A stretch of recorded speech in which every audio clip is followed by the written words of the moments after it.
Hi everyone, today's recipe ఈజీగా అయిపోయే భేండి fry.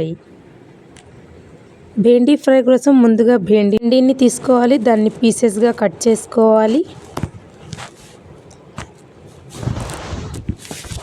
తర్వాత స్టవ్ మీద ఒక కడాయి పెట్టుకొని అందులో ఆయిల్, జీరా, ఆవాలు, పోపు దినుసులు వేసుకోవాలి. అందులో గార్లిక్, రెడ్ చిల్లీ వేసుకొని బాగా ఫ్రై చేసుకోవాలి.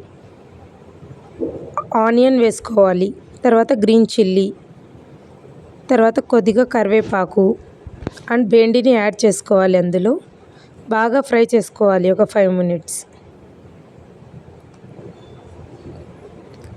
ఫ్రై అయిన భేండి మీద కొంచెం హల్దీ, సాల్ట్, అలాగే రెడ్ చిల్లీ పౌడర్ అండ్ ధనియా పౌడర్ వేసుకొని బాగా కలుపుకోవాలి. అండ్ అలాగే లిడ్ క్లోజ్ చేసి ఒక 5 minutes లో ఫ్లేమ్ మీద బాగా ఫ్రై చేసుకోవాలి. అలాగే పైనుంచి కొంచెం కొరియాండర్ వేసుకొని గార్నిష్ చేసుకుంటే మనకు ఎంతో ఇష్టమైన ఈజీ అండ్ సింపుల్గా అయిపోయే రెసిపీ భేండి ఫ్రై రెడీ. ఈ వీడియో మీకు నచ్చినట్టయితే సబ్స్క్రైబ్ చేసుకోండి, లైక్ చేయండి, షేర్ చేయండి.